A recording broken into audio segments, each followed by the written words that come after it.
আমরা আশা করছিলাম যে আগামীর সংসদ কোরআনের সংসদ হবে, কিন্তু দুর্ভাগ্যজনকভাবে আলেমদের ঐক্যে ফাটল ধরল। এবং আপনারা দেখেছেন যে ইসলামী দলগুলো কাছাকাছি এসেছিল, সেখানে ঐক্যের ফাটলটা মূলত তৈরি হয়েছিল 100 আসনের দাবি থেকে। যারা নিজস্ব শক্তি বলয়ে আজ পর্যন্ত একটি আসন পাননি, আমরা তাদেরকে ছোট করে বলছি না, জাস্ট আত্মসমালোচনামূলক কথা। ঐক্যে কেন ফাটল ধরল আর তার ধারাবাহিকতায় আজকে হারাম ফতুয়া কেন শুরু হলো, জাস্ট সেটা স্মরণ করানোর জন্য বলছি। যারা আজ পর্যন্ত একটি সংসদীয় আসন জীবনে পাননি, তারা যদি 100 আসনের দাবি করে, তাদেরকে 100 আসন দেয়া হয় আর তারা সেখান থেকে মাত্র 10টি পাস করে, তাহলে 90টি ফেল করার মানে হলো নির্বাচনের আগে পরাজয় শুরু হয়ে যাবে।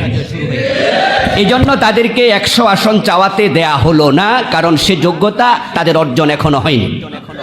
তারা যখন 100 আসন চেয়ে পেলেন না, তখন তারা নিজেরা কিন্তু আলাদা হয়ে গেলেন। আর আলাদা হওয়ার পর তারা বলতে শুরু করলেন যে তারা আসনের জন্য আলাদা হন নাই, তারা আলাদা হয়েছেন গোমরা দলের সাথে থাকবেন না তাই। এবং যাদের নেতৃত্বে একসাথে হয়েছিলেন তারা ইসলাম চায় না, যেহেতু তারা ইসলাম চায় না এজন্য তারা এখন আলাদা। তো যাদের ব্যাপারে অভিযোগ, তারা কি নতুন করে গোমরা হয়েছে তাদের কাছে? তারা কি এই দলের গোমরাহি নতুন করে আবিষ্কার করেছে? নিশ্চয়ই তারা 100 আসন পায়নি বিদায় সরেছে। এখন ওই দলকে লক্ষ্য করে যত কথা বলছে সবগুলো তারা মিথ্যার আশ্রয় নিচ্ছে। অনৈক্য সেখান থেকে শুরু হলো।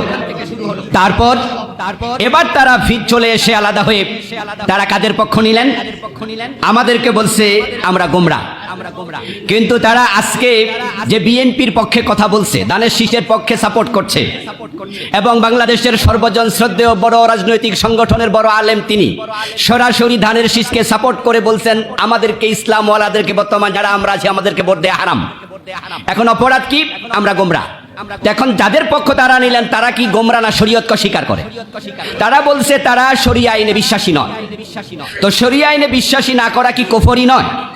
তো তাহলে তাদের অবস্থা কি দাঁড়ালো? বিখ্যাত আরবি প্রবাদ ফাররা আনিল মাতার ওয়া কামা তাহতাল মিজাব, বৃষ্টি থেকে বাঁচার জন্য দৌড়াইয়া নালার নিচে গিয়ে দাঁড়াইছে।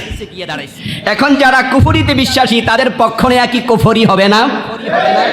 তাহলে এখন আমরা ইসলাম চাই না, আমাদের ইশতেহারে নাকি ইসলাম নাই, অথচ আমাদের প্রতিষ্ঠা, আমাদের লক্ষ্য উদ্দেশ্য সবটাই হচ্ছে ইসলাম প্রতিষ্ঠার জন্য। তবে আন্তর্জাতিক বিষয়, বর্তমান পরিস্থিতি সবটাকে মাথায় রেখে কর্মসূচি দিতে হয়। আর ইসলাম তো একদিনে নবী মুহাম্মদ সাল্লাল্লাহু আলাইহি ওয়াসাল্লামের জীবনে প্রতিষ্ঠিত হয়নি, সেখানেও 23 বছর লেগেছিল। এই জন্য আমরা যারা এই দেশ ইসলামকে প্রতিষ্ঠার জন্য ছোট্ট কাল থেকে আন্দোলন করছি, সেটা আমাদের মাথায় আছে, আমাদের কর্ম সেটাই প্রমাণ করবে। কিন্তু আমরা মদিনার সনদকে সামনে রেখে হিকমা অবলম্বন করে ধীরে ধীরে আগাতে চাই। নবীজি মুহাম্মদ সাল্লাল্লাহু আলাইহি ওয়াসাল্লামের উপর যাকাত এসেছিল 2য় হিজরিতে, চোরের হাতটা এসেছিল 7ম হিজরিতে। ইসলাম এসে আগে দারিদ্রতা বিমোচন করবে, তারপরে চোরের হাতটা দিকে যাবে। এই ধীরে ধীরে ইসলামী বিধানগুলো অনুসরণ করা, এটাও একটা হিকমার অংশ। সুতরাং আজকে ইসলামী শক্তির বিরুদ্ধে কথা বলে যারা শরিয়া আইনে বিশ্বাস করছে না তাদেরকে প্রমোট করা, যারা এই কাজ শুরু করেছে জাতি তাদেরকে প্রত্যাখ্যান করবে ইনশাআল্লাহ। আমরা ইসলামের পক্ষ শক্তির সাথে আগামী 12 তারিখ পর্যন্ত দৃঢ়তার সাথে এদেশের সকল আলেম ওলামা জনতাকে ঐক্যবদ্ধ থেকে কাজ করার জন্য অনুরোধ করছি।